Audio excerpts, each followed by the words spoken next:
get this damn thing to work right. Here it goes. What's going on, guys? It's 5:08 in the morning, West Coast time. It's the 12th of October, 2023. The Weaver Agency of Roseman, California. You're a zombie out here. Brrr. Emotionally screwed up and sleep deprived. Anyway, going over things happening. We still have another day of Israel being still frustrated with their reactions by bombing the living crap out of a small scale area where people are still struggling for survival. Because Hamas is still launching rockets and they're still trying to get to them. There's a lot of ground forces ready to go in. And they're still trying to do to soften up by blowing houses in places that living hell. People got no place to live in Palestine. They don't. And this is bullshit. I'm sorry to call it, but I'm calling it. You're probably thinking, okay, he's not Israeli. No, I'm not. Am I pro-Israeli for the people? Yes. Am I for the Palestinian people? Yes. But for Hamas trying to do this crap? Hell no. And for Netanyahu being an asshole about it? Hell no. But the thing is, when you've got blood in, when you got skin in the game, when you got people killed mercilessly, and videos have been circulating out there, besides from the corporate media, from other places. So it's pretty damn gross. 2,600 so far, and still climbing. We still got 25 Americans missing and killed. There's about 1,385 Palestinians already killed. Civilians. And 1,300 Israelis, it's going up. So yeah, everything else is going hell in a handbasket still in the Middle East. You got politicians out here who are playing hate games with this stuff. Old 45 gas bag is loving Hamas. Figures he would. Republican threat who loves terrorists. And he a wonderful asshole. Meanwhile, on the local side, what is it? Fulton County DA is having an issue with a certain asshole trying to get into the speakership of the Circus of Congress, especially in the House side. He thinks he can do a better job because he's done a good job at his own cabinet, his own subcommittees of weaponization, interfering with a local and state functions. The federal government can do that. Reach right into your territory and say, oh, I'm the federal government, I'm interfering because you guys aren't doing things right, as we say so. You know, there is a separation of powers at this point, including the implied powers. That's why we have them. Unless, of course, it was written in the Constitution a long time ago, or even made an amendment, indicating that the federal government will interfere in any level, shape, or form with the local. And therefore, there is no local control, there's only federal. And that's what we're dealing with in Georgia. Georgia is dealing with a lunatic in Congress who's so hell-bent on saving his admirer, his God, if you want to look at him that way, that he's willing to commit political suicide just to save this guy's ass for no damn reason, except to be a total asshole about the damn thing. How does that grab you? You've got another New York politician who cheated and lied his way into the first time he's ever been a congressman. And now he's getting prosecuted.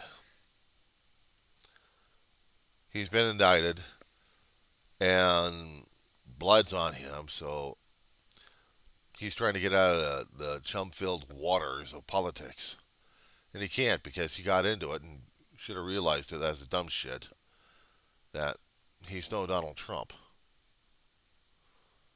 But he thinks he's going to be. Lied, cheated, stolen, conned, and that's catching up to him, and he's running away like crazy. Well, figures, you dumb fuck.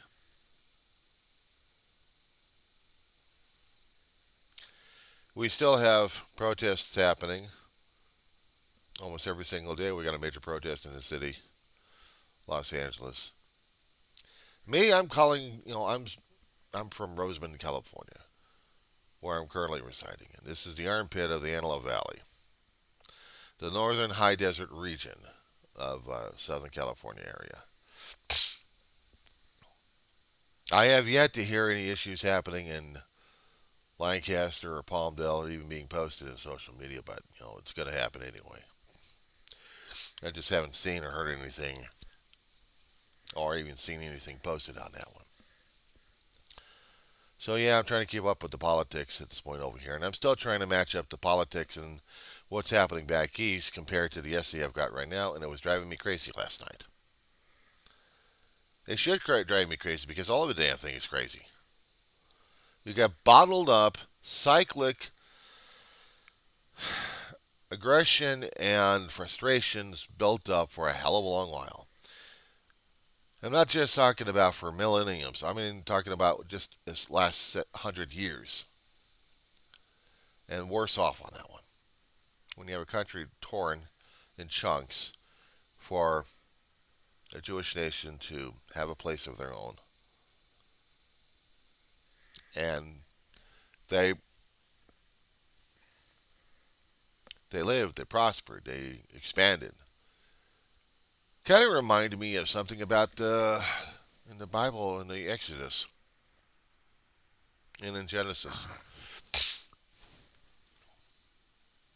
The last portions of Genesis, I think it was 25. Not quite sure which verse. Because I was doing some research on this one last night. And apparently God was telling Abraham and his not the followers, but the sons and daughters, you need to go to Egypt for survival. Because there's already a plague happening on Egypt. Largely everywhere else, and also in Egypt, but Egypt will take care of your ass. Joseph had already made his establishment in Egypt through circumstances that happened to him that made him in a unique position to save his family and a few other tribes.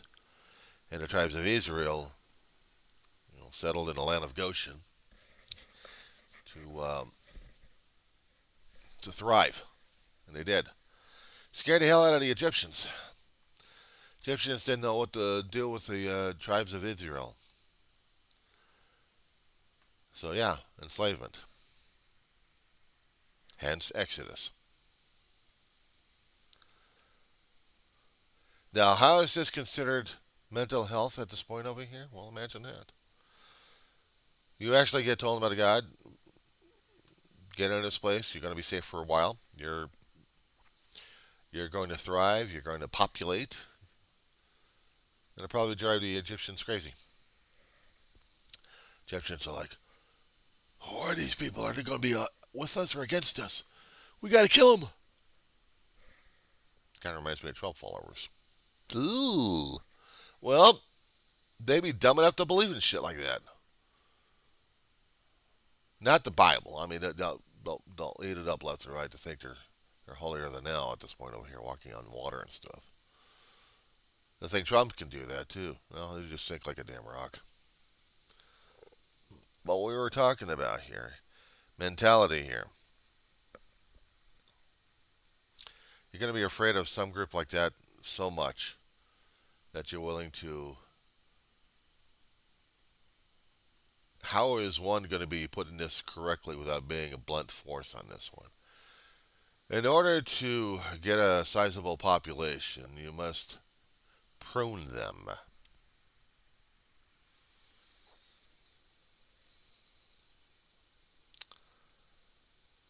The most bloodiest way they can ever do it. Hence Moses was born. He's going to be the savior and get the Israelites out of there one way or another. And that's what happened.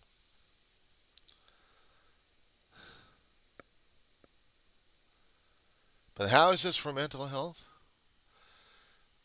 Background information on the Israelis currently. They were still scattered after World War II. A lot of the population decimated, and they still needed a place to call home. You only could have carved out a place in the United States for that. We do have a lot of communities out there. They're Jewish based. Could have picked out a good state out here somewhere. If they wanted to get a state of Israel, I mean, hell, they could have picked out Central Valley in California. Big enough for the damn thing, or scared the living crap out of them going in Texas for that one. Or New York. Sure as hell ain't Florida, that's for damn sure.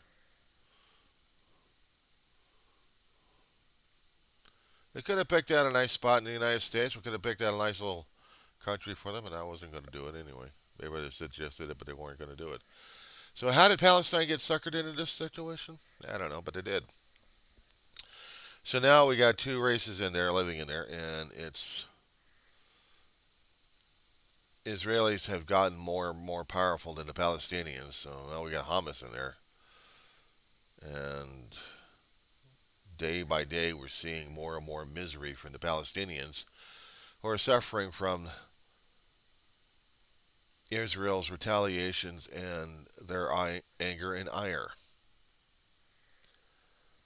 But the attacks happened either as a bottleneck pressure because of Palestinians needed a way to vent, or a lot of people probably, I don't know, buy that one or not. Or Hamas just had a burr up their ass and just wanted to cause more trouble than it's worth. By doing this calculated situation, this was months or probably years in planning. Causing this much instability in the world. We still have issues with Ukraine, and Russia is still happening at this point. That's a major contention with the Western Europeans. They still got to deal with Putin.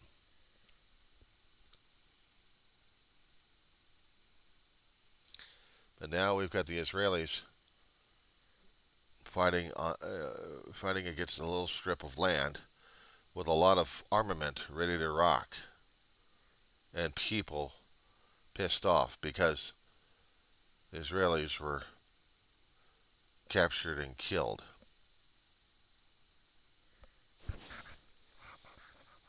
If this isn't part of for an essay, I don't know what else is. Am I looking at this in one particular personal way? Maybe I am, because I'm looking at this, trying to look at this in a different light. You see, there's always got to be there's always got to be different points of view in this damn story. We're not hearing the rest of it. We're not hearing why. We're not hearing from Hamas why the attack. We hear the assumptions, but we're not hearing it from these assholes directly on this one. I can't buy it. That was just done, and that's it. So now we got to thump on the Palestinians a great deal in this one. They have years of rebuilding all over again, if they can, in Gaza, and still with the help of the international community to rebuild the area. Because Israel ain't going to do it. Israel's still pissed off. In 75 years of existence, Israel made himself into a dominant force in this land, and a major pain in the ass to everybody else in the Middle East.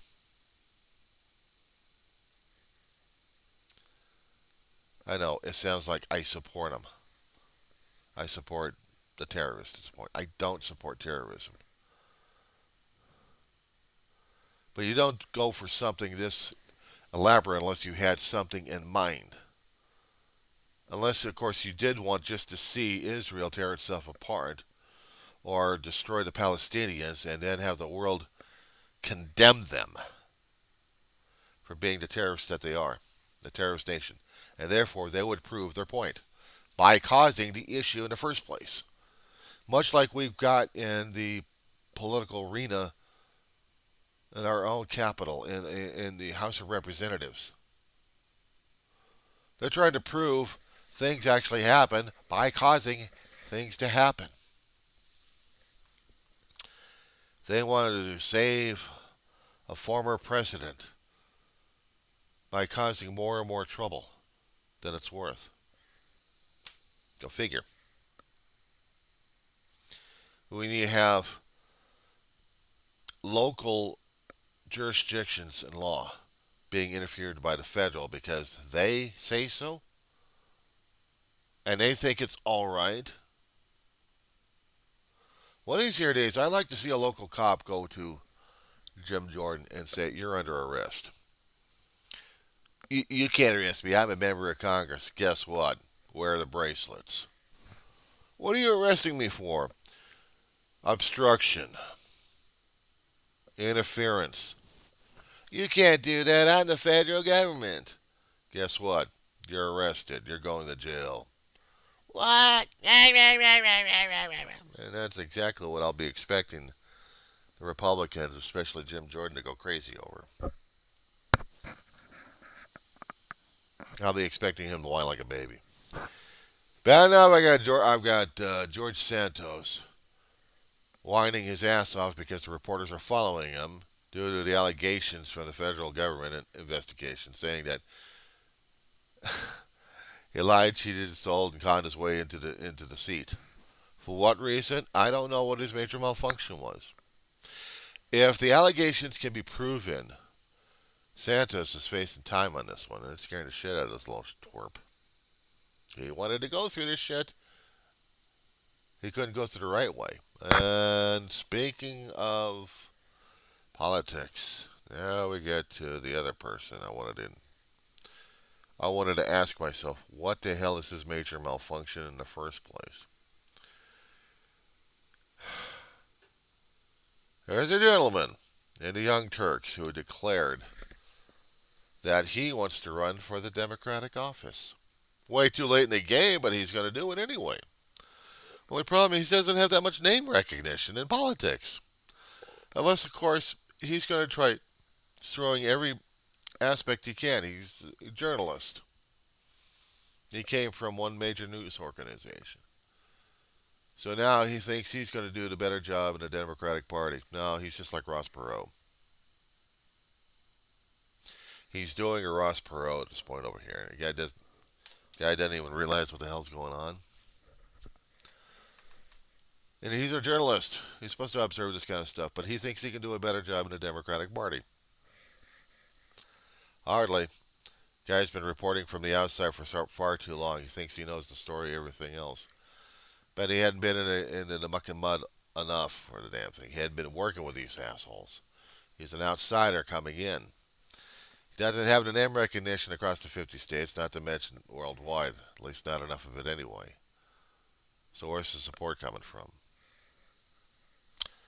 He's got, I don't know how many supporters he's got online for this one.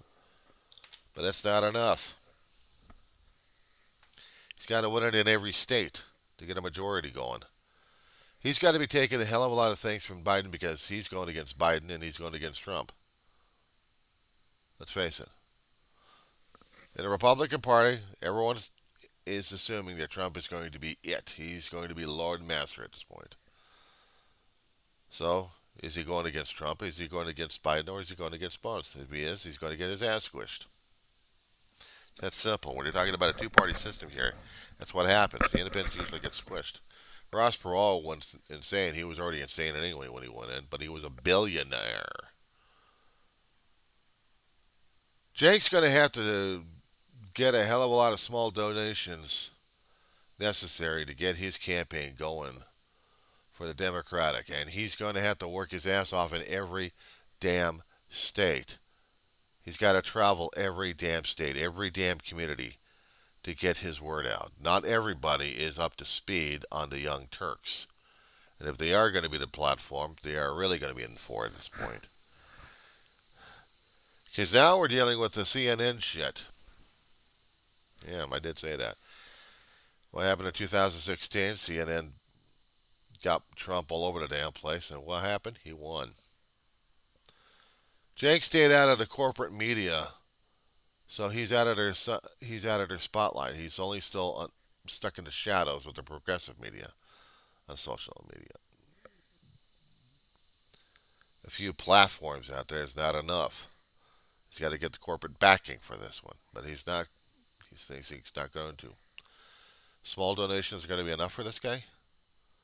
Not necessarily when you're dealing with these powerhouses out there who've got billions at stake. Yeah, it's understand the political landscape and understand where the money's coming from. And where's he going to continue to get the donations? Probably from everyone else he can online. It's not enough because he still needs to get the exposure necessary. That's the thing. Traveling, exposure, putting up his own stuff. Yeah, I'll get a book out there. Good for you. You got a book. Not many people are going to be reading at this point over here. It's not on the number one New York bestseller just yet. They got to know you. They got to see you. They got to understand. They got to know who and what you are. Is it enough to overturn a few select states out there necessary to tip a balance somehow? I'm not running for office. I'm not into politics, except I'd studied a little bit about politics. I hadn't studied journalism, so I don't have the experience out there, except I've seen how elections get screwed up one way or another. Oish, what a headache. So I stay the hell out of a damn game because it's too damn screwy. You don't screw over your voters at this point over here. You don't con them, jive them. You don't pilfer, pillage, and plunder their ass. Eventually it comes up and bites you in the ass down the road. And that's what we're facing. The politicians are still getting their ass kicked one way or another. Welcome to Politics and Democracy 101. So, do I have a feeling that this gentleman from Young Turk is going to do it? Nope. Nope. Nope.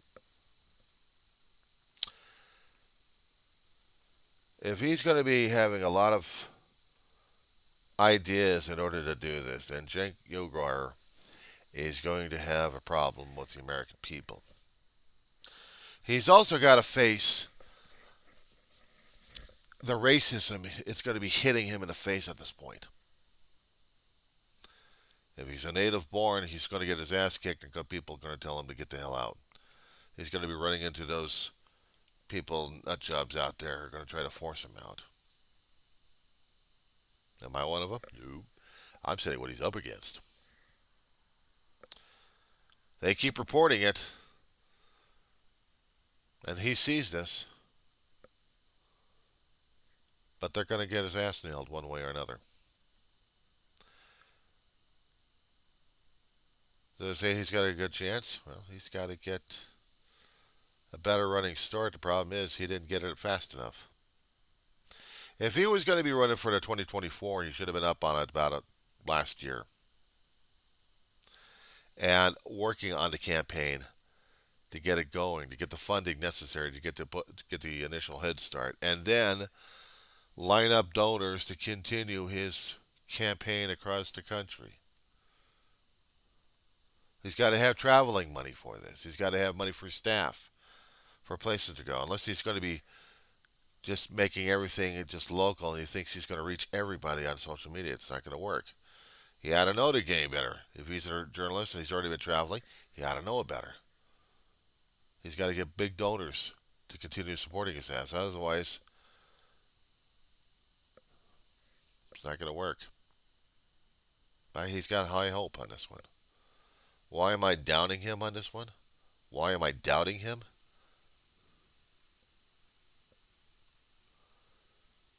I know he doesn't like what's happening in the Republican Party. I sure as hell know he doesn't like what's happening in the Democratic Party. He thinks he could do a hell of a better job. If he did, he should have been running as an independent to go against the Democratic Party if he's got that much of an issue with them. But if he's going to be trying to redo and reshape the Democratic Party, he's got to have name recognition in there. I mean, yeah, they'll put them on a repressive show if they got nothing else better to do, but on a constant basis. You know, there's another guy out there who's got the name recognition, who's being a contributor to one of the major networks, and he dresses the part for it. He talks the talk. Have I seen Jake do this? No. But he's got a thing against corporate media, so he's not going to get the backing enough on that one. He keeps bag talking about these guys. They're not going to like him. They're not going to support his ass. So he's got small market to push him through, and it's going to be a long haul slug. He's not going to do it. I mean, I'm not saying that he's not willing to do it. I'm saying he's not going to get in it. Unless you got name recognition, unless you're going to be kissing ass at the point over here, he's got a problem with that one. Next.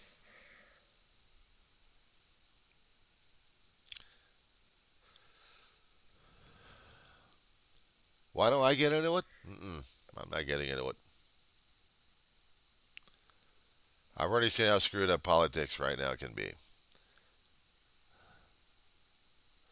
I've seen how in politics everything is open season. Ah, he's got skeletons hiding. Well, no, I got ashes hiding around here. Would I want that happen? Me, President of the United States? Are you kidding me? Let alone be part of a local? Not really, because I don't want the damn job and I don't want the damn aggravation. I've already seen things screwed up right now as it is. I don't want to deal with it. But I'm seeing everybody else dealing with it. Do I know my own ass from a hot rock?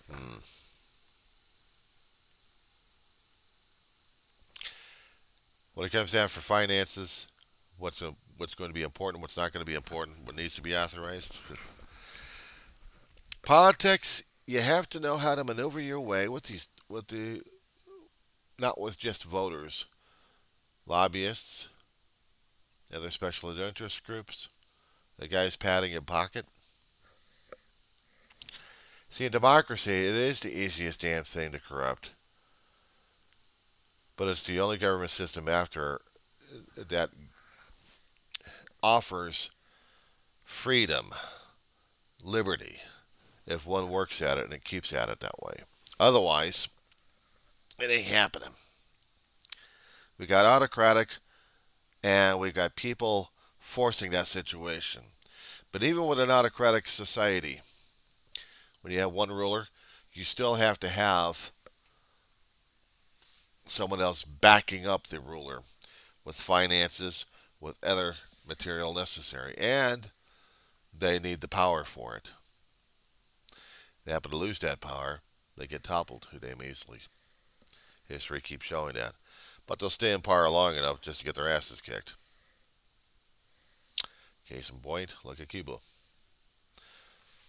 Fidel Castro, back in the 60s or early in the 50s, I think. Revolutionary. Didn't want any Western influences happening on the Cuban nation. Wanted to run his own way. Wanted to free the country and put it up under his own rule, his own autocratic rule. No elections. No one saying that they have a vote or say. He and his soldiers had the guns. Bay of Pigs happened. Tried to overthrow Castro. Didn't work. So he'd been running his country like crazy, and people have been trying to get the hell out of there ever since. They hear about how America, the stories about how America was going to treat the immigrants. Depending on generations, depending upon the political nightmare that was running it, yeah, maybe or maybe not.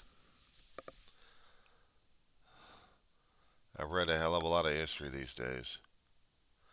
I may not know specific details,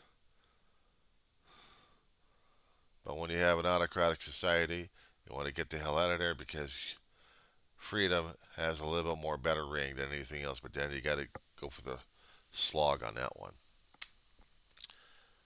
Other than that, what else is going on? Not much, except an essay to finish up on nervous and mental, and we'll deal with that one. So, till then, guys, that's my take.